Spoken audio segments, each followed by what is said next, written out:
Hey everybody, it's Dave. There is so much cyber news that once in a while, all cybersecurity leaders and network defenders should stop, take a deep breath, and consider exactly which developments are the most important. On that note, I want to let you know about an event happening on Tuesday, June 30th. It's our second quarterly cybersecurity analyst call for CyberWire Pro Plus subscribers. A great group of guys, present company included, we'll be getting together for a live broadcast where we'll give our takes on what's been going on in the cybersecurity industry this past quarter. Joining me will be CyberWire Chief Analyst Rick Howard and my caveat host, Ben Yellen. We'll take questions from our attendees and share our thoughts. To learn more, visit thecyberwire.com/analystcall. We hope to see you there. Twitter permanently suspends DDoS Secrets for violating its policy with respect to hacked material. DDoS Secrets explains its thinking with respect to BlueLeaks. A quick look at a hidden Cobra hunt. Sino-Australian dispute over hacking may be moving into a trade war phase. Lessons on election management. What do cyber criminals watch when they binge watch? Joe Kerrigan explains the Ripple 20 vulnerabilities. Cybersecurity Canon Week continues with Joseph Min, author of Cult of the Dead Cow. And some notes on the most malware-infested movie and television fan communities.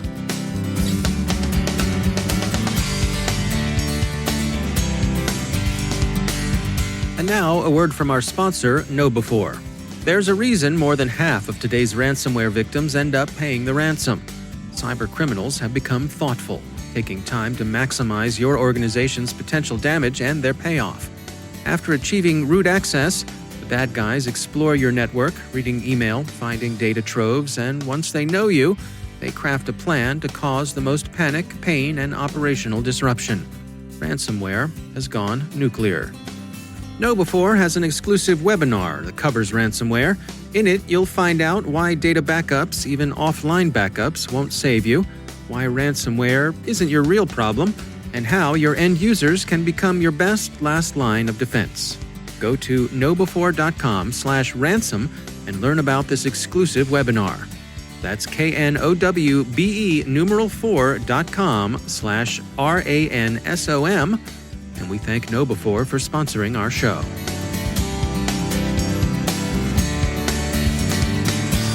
Funding for this CyberWire podcast is made possible in part by McAfee.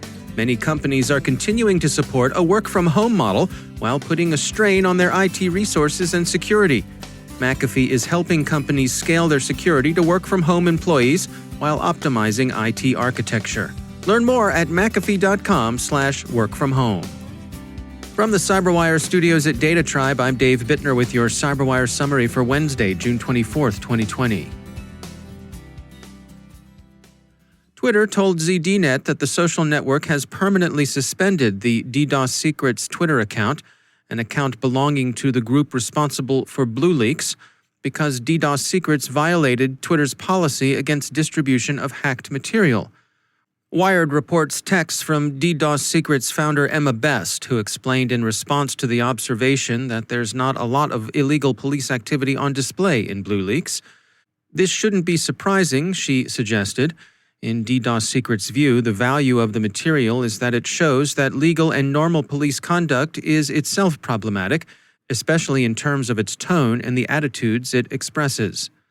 Best attributes the attack to Anonymous with a capital A, as she puts it, and that's always a bit of a hand-waving attribution, since Anonymous is more brand than organization, more like being a New England Patriots fan than being a New England Patriots player. But this does seem to be the biggest operation credibly attributed to the anarchist collective since the 2011 operations of what Wired calls the anonymous subgroup Antisec, who took and leaked law enforcement data in support of Occupy Wall Street. Best compares BlueLeaks to the work of Jeremy Hammond, currently still serving a 10-year sentence for his own hacktivism.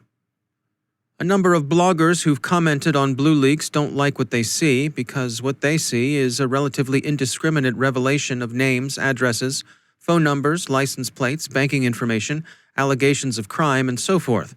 Best told Wired that, due to the size of the data set, we probably missed things. I wish we could have done more, but I'm pleased with what we did and that we continue to learn. Security Boulevard published a sample of reactions to BlueLeaks under the headline, "BlueLeaks is a huge fail for Anonymous and DDoS secrets." They basically painted huge targets on an unfathomable amount of private citizens, said one representative comment. Unfathomable is an exaggeration. It's a finite database, after all, but the number is certainly a big one.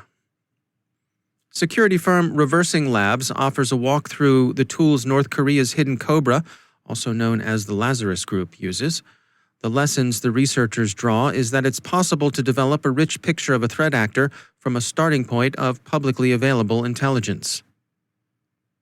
Channel News writes that Beijing is expected to retaliate for Canberra's strong hint that Chinese intelligence services are hacking targets in Australia on a large scale. The response is expected to take the form of tariffs and bans on certain Australian exports. The Washington Post calls Kentucky's primary elections yesterday a success story worthy of emulation. The three lessons the Post draws for the security and successful conduct of U.S. November elections from Kentucky's experience this week are the importance of bipartisan cooperation, lots of upfront planning, and, perhaps most important from the point of view of security, no hasty introduction of novel and unfamiliar voting machines. A lot of people during the lockdowns and stay-at-home plans most of us are living with during the pandemic have turned to indoor amusement to pass time, like watching far too much television, for example. And so, the use of streaming services has grown during the emergency. That's true not only in the world at large, but in the underworld too. Digital Shadows has noticed an interesting development in the Anglophone cyber criminal platform Nulled. Its gangland proprietors have begun offering a live streaming service, Nulledflix, to its members. The service offers television, blockbuster movies, and various memes. It comes with a chat feature through which members can exchange tips, comments, and so forth. Nulledflix is free to forum members, which probably means, first, that there's not a lot of money to be made from it, and second, that the proprietors are interested in building their brand and developing member loyalty. So what are they watching in the underworld? Maybe shows that provide a sympathetic take on the life of crime, like Sons of Anarchy, The Sopranos, Breaking Bad, or maybe even Dexter. But actually, no. And if you were hoping that the crooks would go for more improving shows like Oprah, Bassmasters, Bowling for Dollars, Teletubbies, reruns of the McLaughlin Group, well, you'd be off there as well.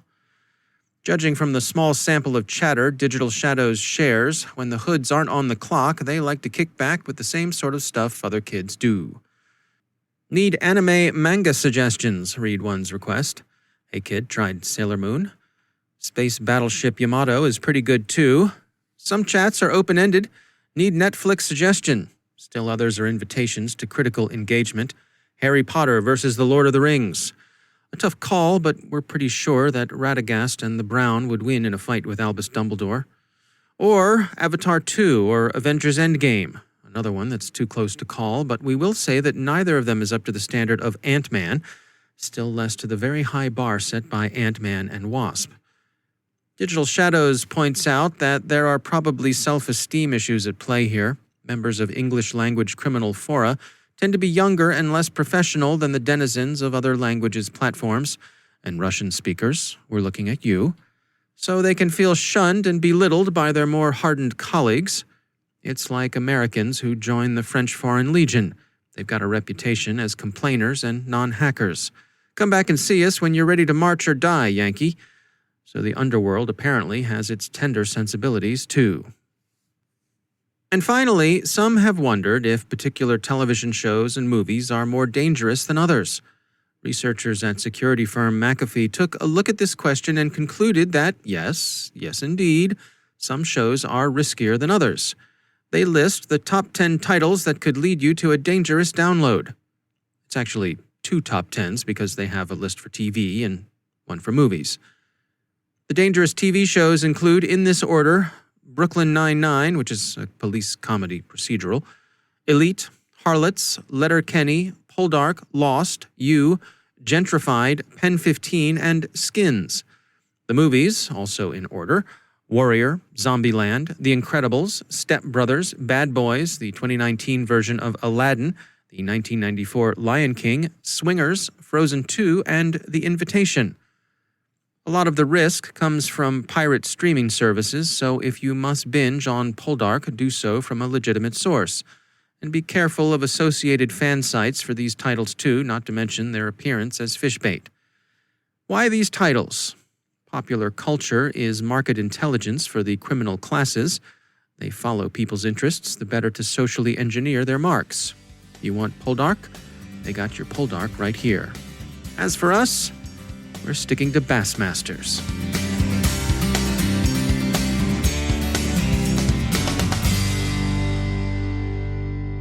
We continue our week-long celebration of the winners of this year's Cybersecurity Canon Awards. In today's edition, CyberWire Chief Security Officer and Chief Analyst Rick Howard speaks with Joseph Menn, author of Cult of the Dead Cow, How the Original Hacking Supergroup Might Just Save the World.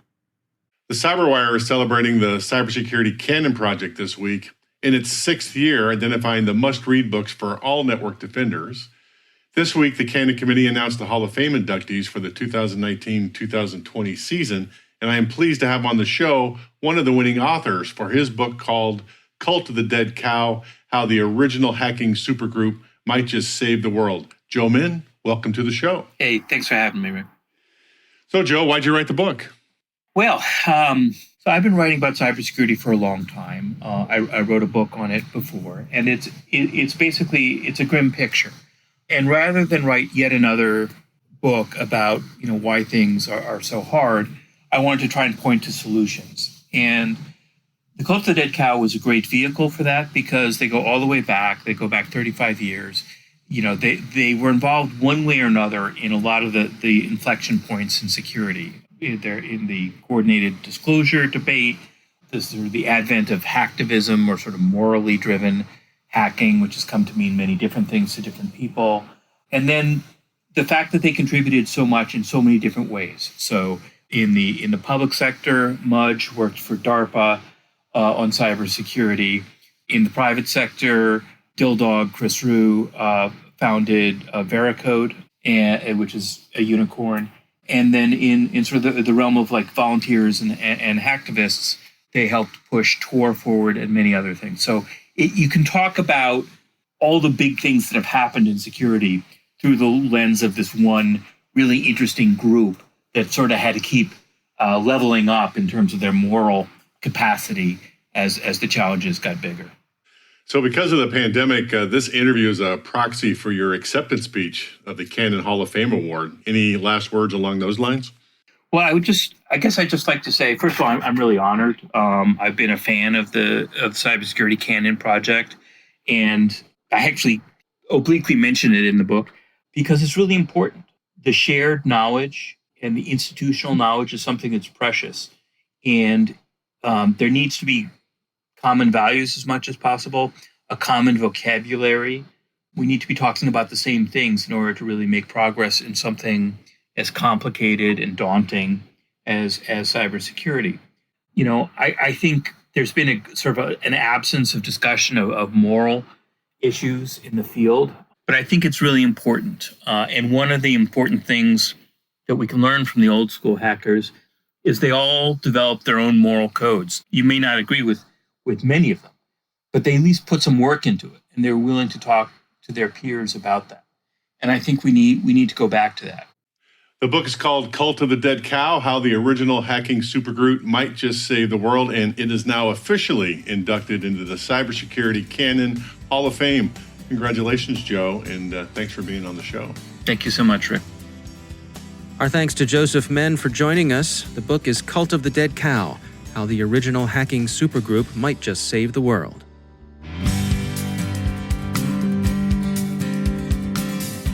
And now, a word from our sponsor, Dragos. Don't miss Dragos' next webinar on July 7th, Why You Need OT-Specific Threat Intelligence.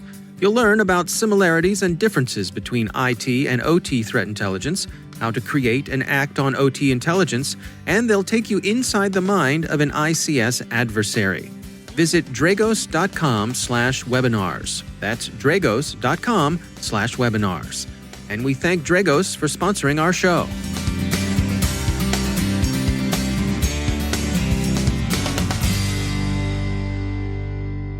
And joining me once again is Joe Kerrigan. He's from the Johns Hopkins University Information Security Institute, also my co-host over on the Hacking Humans podcast. Joe, always great to have you back. Hi, Dave. Interesting story came by. This is from the folks at the security company JSOF. This is getting a lot of attention. They've released information about a collection of vulnerabilities they're calling Ripple 20. What's going on here? So what's happening is there's a company called Trek, T-R-E-C-K, that has something that is called a TCP/IP stack. And if for our less technical listeners, this is essentially the software that connects the operating system to the network. So if you look at the layered model, like the OSSI layered model, or maybe the internet model, the 5-layer model, there is a stack-like structure for sending data across a network. And at the very top of the stack is an application, and that takes its information and puts it into the next transport layer that goes down into, and it's all encapsulated inside of each other like the Russian babushka dolls, right? So that when you send the big doll across the line, it goes to the other side and it gets taken apart all the way up to the other application it needs to talk to. And that's called the TCP/IP stack. It's actually more than just TCP/IP. It can include some other protocols. Like, for example, your web browser uses HTTP. That's just above the TCP part. And in between there may be other protocols as well. This is an integral part of everything that's connected to the internet, to the IP network. It has to have some kind of TCP/IP stack built into it or in the operating system. And what these guys have done is they found a set of 19 vulnerabilities in the Trek TCP/IP stack. Now, this is really significant because some of these are critical. They can result in remote code execution, which means I can do anything I want on these devices. But what's most significant about this is how broadly distributed this software is.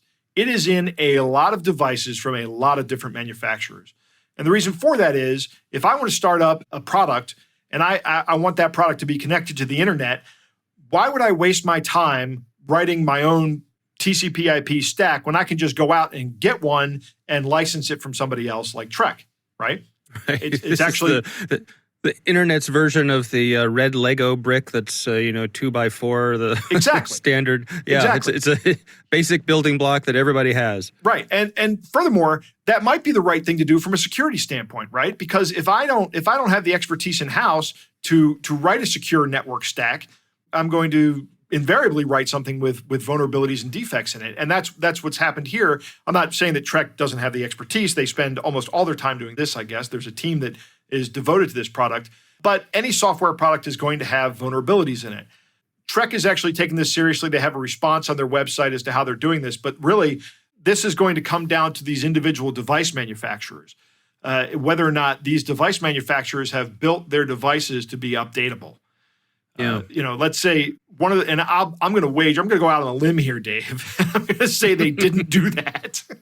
The vast majority of these folks didn't do that. Yeah, I mean, this library goes back 20 years. Yeah. And is used in all sorts of devices, including industrial control systems, things like the embedded devices that don't get replaced for 20 years. So right, that's right. And the problem with updating this is you can't just go into a system, an industrial control system, and say, we're going to upgrade the TCP/IP stack on this device.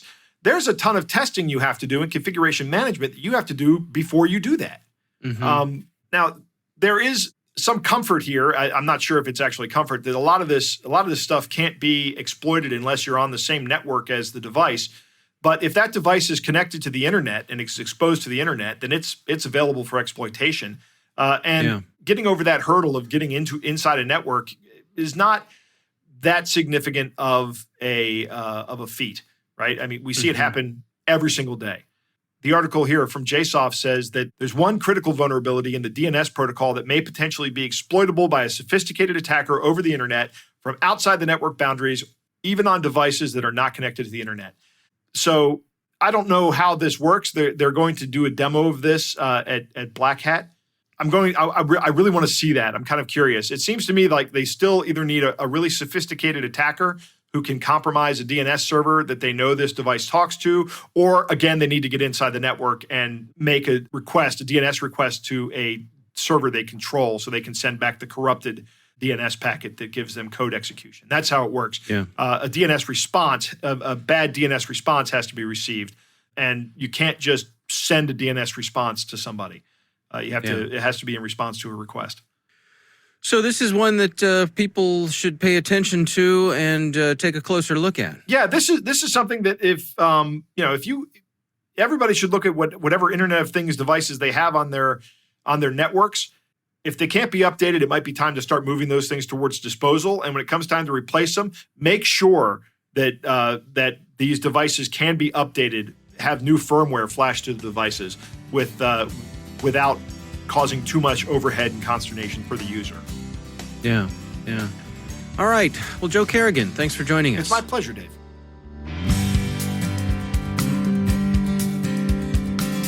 And that's the CyberWire.